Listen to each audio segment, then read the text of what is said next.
Bucs. Keyshawn, Jay, Will, and Zubin. Good Monday morning, fellas. Speaking of Monday, think back to that first Monday after the Bucs lost that first game of the Brady era to the Saints, and we wondered what in the world is wrong with Tom Brady. This Monday morning, another loss to the Saints, and we're wondering what is wrong with Tom Brady. We've come full circle. I'm just trying to figure out getting through the weekend, man. A good slate of college football. I had a chance to see Clemson lose to Notre Dame, see my Trojans roar back against ASU. What a win. Yeah. What a win for USC. And then think about my co-host and what they might have been doing over the weekend.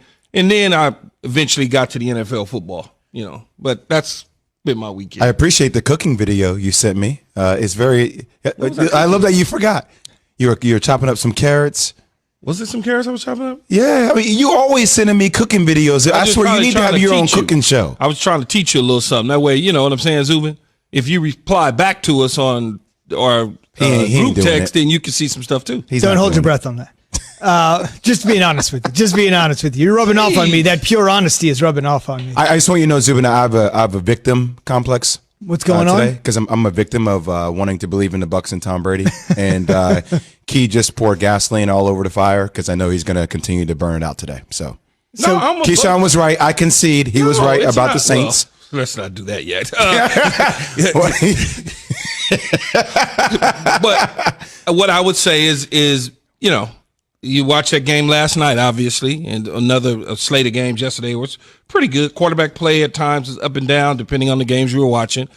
But when you look at the Saints and you look at the Bucs, I think everybody assumed that the Bucs had the better defense, and everybody assumed that the Saints' offense was okay.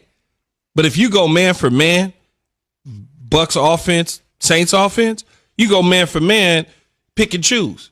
You pick and choose who you really want from which team and see what you come up with. That's what you got from the Saints. They inserted Michael Thomas into the lineup yesterday, and they got this jolt of snack, crackle, pop, star power. We got our guy. You could clearly see the confidence in Drew Brees with having him and Emmanuel Sanders out on the field. Clearly. So I walked away from this game saying, what the hell happened to this vaunted Tampa Bay defense that I've been reading about, that I've been seeing play? I mean, you think about Tampa Bay's opponents have an 82.9 quarterback rating, Key. It's considered one of the best defense. And I watched Drew Brees last night sit there and just destroy them for 4 TDs. And I watched him go through all of his options. And I know that you said their personnel on paper is better than what Tampa Bay has, but it seemed like that defense did nothing for Tom Brady. Tom Brady's a different conversation, but that defense was nowhere to be found last night. Well, I think when you look at from a personnel standpoint, though, for New Orleans offense, the matchups. When was the last time the Bucs faced an offense that had somebody at every single position? You got Alvin Kamara in the back. You got Murray in the back. You also got Michael Thomas and Emmanuel Sanders. I mean, you got Cook, the tight end. I mean, there are pieces that's there, and I think a lot of people got caught up in the Antonio Brown hype machine coming with Tom Brady, along with Mike Evans and Chris Godwin and Gronkowski, and so they start looking at those nameplates and forgetting that other side and that other team got some nameplates too. There's no doubt about it. Think about it. Last night, fully stacked, Drew Brees, Michael Thomas, Emmanuel Sanders, Traquan Smith, Deontay Harris, Taysom Hill, Alvin Kamara, Jared Cook. I didn't even mention Taysom Hill. Man, I didn't even mention that, right? Yeah, and so when you look at those names, those are nameplates too.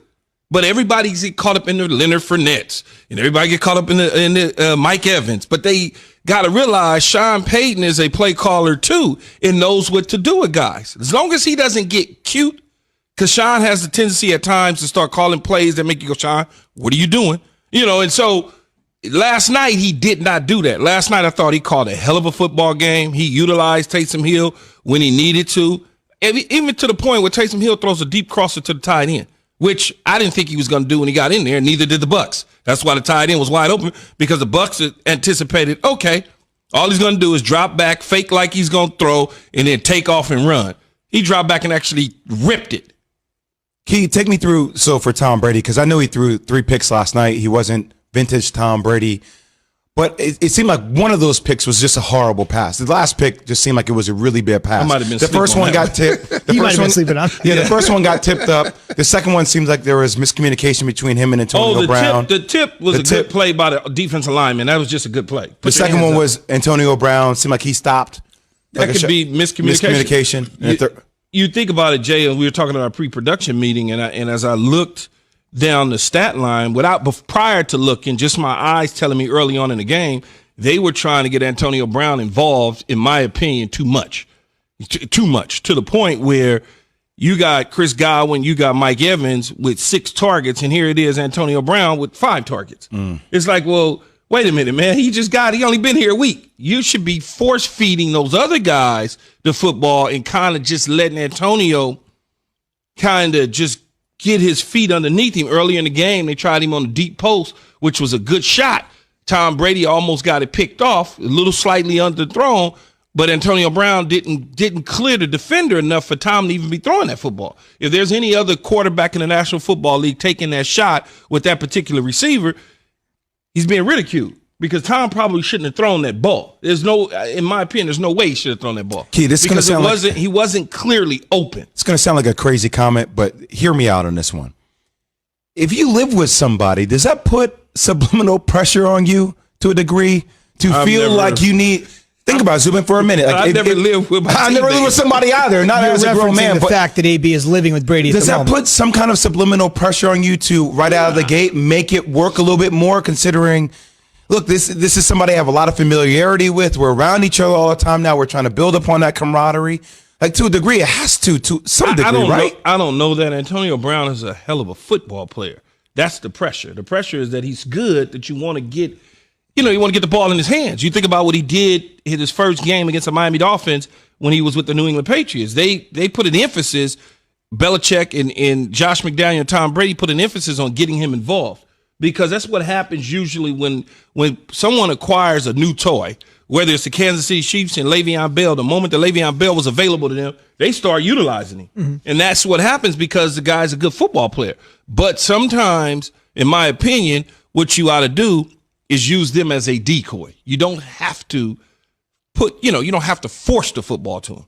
I think you get the football to the other guys, and then their stuff will naturally come. I just don't think I've ever seen Tom Brady have a game like this before. I mean, do you guys remember the last time we've seen Tom Brady have a game? Well, I mean, he threw for 0 TDs. 0. Well, hell, he scored 3 points. I know. And you can't get 3 points by kicking field. By scoring touchdowns, you got to get the 3 by kicking field goals. So here are the most important numbers if you're just waking up this morning. I want to hear from Bruce Arians, and then I'm just going to rattle off some numbers and get your quick fire analysis. Ready? The most important numbers, 38-3, Saints win if you're just waking up. Michael Thomas, Key's nephew's back, 5 catches, 51 yards. Antonio Brown, first game back in the NFL, 3 catches, 31 yards. Here's a clearly angry Bruce Arians, and then some really interesting numbers real quick for the fellas.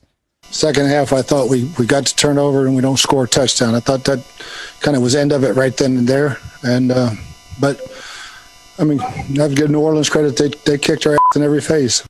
Bruce Arians never holding back. To Jay's point, real quick analysis. I'll fire through some. Tom Brady, 5 picks this year against the Saints. 5 against the Saints. Wow. Yeah, because the Saints.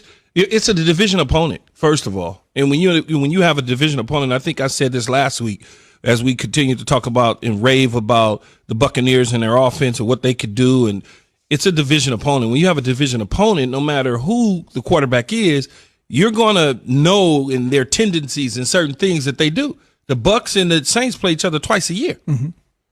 Twice a year. And I understand Bruce Arians got a new quarterback and he just came over a couple years ago. I get all that. But it doesn't matter. I still know those players' pulse. You see, Zubin, I said the reason why I said I'm a victim to the Tom Brady hype is because Key's been saying this the whole year pretty much about, hey, just wait until the Saints get healthy. He's been talking about it. And this whole narrative that's been following Tom about, we know who Tom is in November and December. It's winning time football. To his credit, Key's been on this train the whole time. No question about it. We should also mention, as we hit the engine for the caboose for the break here, we should mention the Bucs didn't have a first down until the second quarter. And that tells you how bad the offense was playing. They ran the ball just 5 times. And the most important thing from a macro long-term perspective, the The Saints are now 6-2. The Bucs are 6-3, which means obviously not only is New Orleans in front, but they've got the season sweep. So if it comes down to it at the end of the season, picking up that win last night was huge. Still to come, the Steelers have done something